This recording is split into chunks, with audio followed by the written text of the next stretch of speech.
even like the Booker Prize? Let's find out. Let's find out. Hello, welcome back to another video. My name is Gemma. We are in my kitchen today because I just felt like mixing it up. So welcome to my kitchen. Apologies for all of the mess up there. We have a lot of crap. I am gonna tier rank every single book that has been nominated for the Booker that I have read and see what that looks like. So I have loaded onto my trusty iPad. It's actually Sam's iPad, I don't own one. All of the books that I have read from previous Booker Prizes, and I just thought we'd see like what it looks like. So I'm going to do like the screen recording thing so you can come along with me. So hopefully you can see what I'm seeing now. So I've got various categories. We've got awesome, solid, meh, yawn, awful, and DNF'd. DNF'd had to have its own category because there are a few. So we'll just go through them and see how we go. Okay? Are you excited? I'm excited. So the first one we have is Glory by Noviolet Bulawayo. I DNF that. So we'll put that in. DNF. These pictures are not well sized. This is my first attempt at this. Apologies. Then we have The Trees by Percival, Everett, which was obviously on the list for last year. I'm going to put that into meh.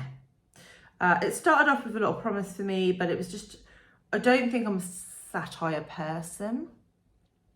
And that one is quite satirical, but it's also about like race and lynchings and violence, and it jarred me a little bit. And then the ending was beyond my sort of level of intelligence. So we'll put that in meh. Treacle by Garner. I really didn't like this book. It was too magical realism for me. It was just all over the place. I did not like it. We're going to put it in awful. We're going to put it in awful.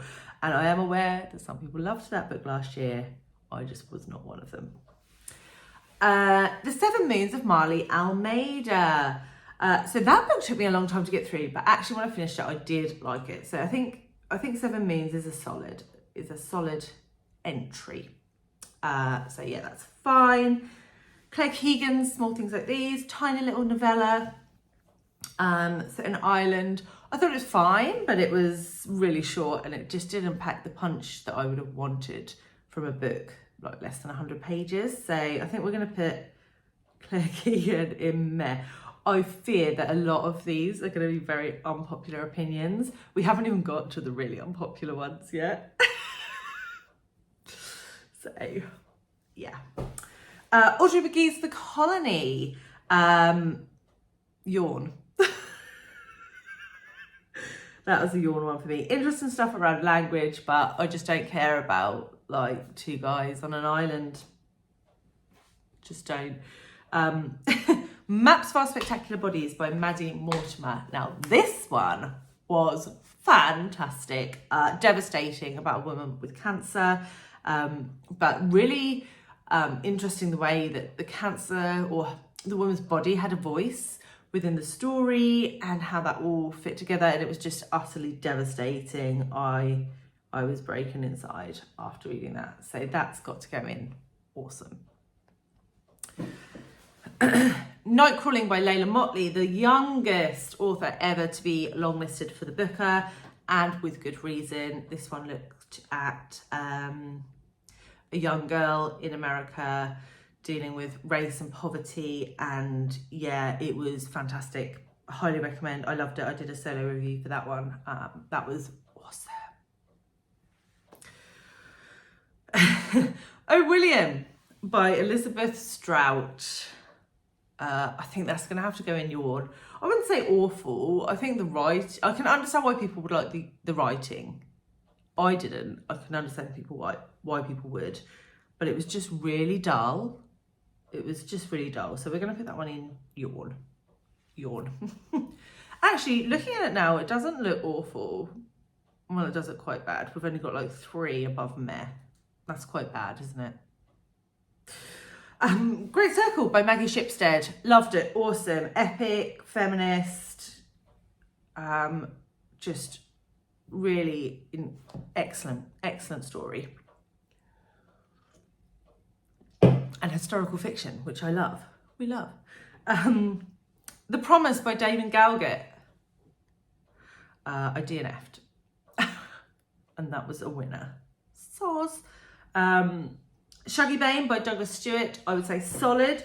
This one was even a bit just too bleak for me. I read it very recently, so if you follow me, you'll know that I did enjoy it, but there was just no joy at all from start to finish in that book. Burnt Sugar by Avni Doshi, DNF'd, which Sarah, freshly read books, was disgusted by. I know a lot of people loved it. It was another one that was too bleak for me, considering how much I love miserable books. I don't know. I think like bleak mundanity is just not my jam. Does that make sense? I hope that makes sense. Real Life by Brandon Taylor. Another unpopular opinion. I'm going to put that in yawn. About a guy at college. I just don't like those stories. I was really bored. Such a Fun Age by Kylie Reid. Really liked that. About a young black girl who's babysitting and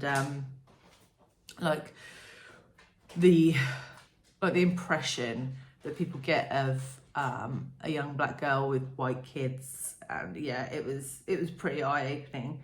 I really liked it. I'll put it in solid. Now things are looking a little bit better. Look, we've got 6 up in the top 2 ranks. My Sister the Serial Killer.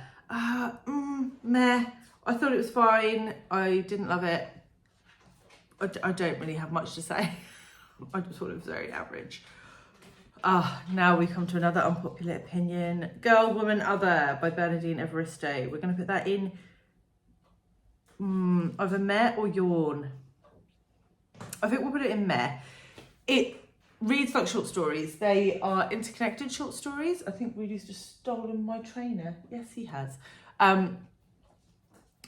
It was like interconnected short stories. I think I probably should have read it faster than I did. I took quite a long time to get through it, and then I kind of lost the threads and it didn't really work for me. But it was in short story format, so not my jam. Sorry, I know a lot of people love it. And I think it won. It won something. Did it win the Booker or the Women's Prize? Whatever it won, it was the Booker, wasn't it? Hovire by Camilla Shamsi. I enjoyed that one. That one was about sort of terrorism and how people get involved in terrorism and the effect that has on their family. It was really interesting. I'm going to put that in solid. The Underground Railroad by Colson Whitehead. This is also going in meh. And the reason for that is it just didn't work for me. The magical realism. This is looking back at slavery era America, and if the Underground Railroad was an actual railroad underground. It was harrowing. It was really quite violent, particularly in the second half. But I just couldn't connect with it. I read Whitehead's second novel, The Nickel Boys, and really, really enjoyed it. That was definitely more my thing, I think, because it was it was a less magical realism. I don't know. Or maybe it was just because this was his debut and I preferred it once he'd cut his teeth on his first novel. Maybe. But yeah, meh. Soz. Wolf Hall by Hilary Mantel. Solid. The story of Thomas Cromwell. Really well told. Beautiful writing. A angle on the Tudors that I have not seen before, and I really need to carry on with the trilogy. A Tale for the Time Being by Ruth Ozeki. I read that this year. Scott recommended it because I DNF'd The Book of Form and Emptiness, which won the Women's Prize last year. And he was like, well, I think you'll like this one and My Year of Meats a lot more. And he was right. I did really enjoy that one. I'd put it in solid. Pretty horrific stuff in there though. So yeah, bear that in mind. The Sellout by Paul Beatty. I read this quite a few years ago, so I can't remember anything about it apart from the fact that I really didn't like it. So we're going to put that in awful. I couldn't even give you a synopsis of that book. My Name is Lucy Barton. I think we'll just put that with the other Elizabeth Strout in Yawn for the same reasons, really. It's part of the same series. So Lincoln in the Barday. Again, read quite a few years ago. This is about the son of President Lincoln, like talking to you from the graveyard, I think. Hated it. Awful.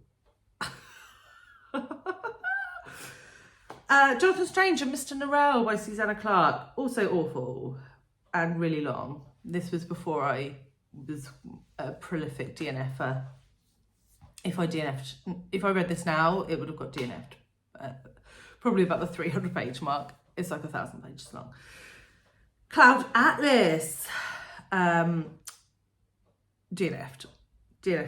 I made it over halfway, and it's like interconnected short stories, sort of, but you're jumping like hundreds of years each time, and I couldn't really work out how they were connected. I think maybe you just need to be cleverer to read that book, but by the time I'd got over halfway and we were going back down the timeline, I just didn't give a crap anymore. The Curious Incident of the Dog in the Nighttime. Yawn. I read that as a teenager, so you might have to take that with a pinch of salt, but the one thing that I remember from this book was it was a lot of, and then he said, and then she said, and then he said, and then she said, and then I said, and then they said, and then I said, and then she said. And I was just like, It's supposed to be from the perspective of a boy with autism. And I get that that was the narrative voice, but it irritated me so badly. So yeah, no, I didn't like that one. The Amber Spyglass by Philip Pullman, which I didn't actually realise had been nominated for the Booker until I went through the list. But that book is awesome. So we can add one to the awesome bit. Oh, and this one's going to go down real bad. The Handmaid's Tale by Margaret Atwood, which loads of people love. There's a TV series. It's super popular, but for me, it's going in Yawn. Yeah, I just didn't get on with it really at all. So yeah, so that's how it looks. It's not overly successful, is it? The Booker Prize for me. So I've got 4 in the awesome category, and then 1, 2, 3, 4, 5, 6 in solid. Everything else is below that, which would be like a not great score really for me. So yeah, that's how it looks. I will be reading some of the Booker this year, but based on this situation, I don't think it's one that I will read the whole long list or short list for. I will pick and choose the ones that I like, because obviously the ones that are in those top 2 categories, I'm really glad I read those. And some of them I wouldn't have picked up if it wasn't for the Booker, particularly Maps, Nightcrawling, 7 Moons, probably those 3 actually. So I'm glad that they were brought to my attention by the Booker, but I'm not glad all the others were brought to my attention by the Booker. So I would love to know, what is your view on the Booker? Do you love it? Do you hate it? Are you like me and sort of sit in middly with it pumps out 1 or 2 good ones a year for you and the rest of them are just average or trash? I'd love to know. I will leave you my review for Nightcrawling here if you're interested, and I will catch you all very soon with another one. Bye guys.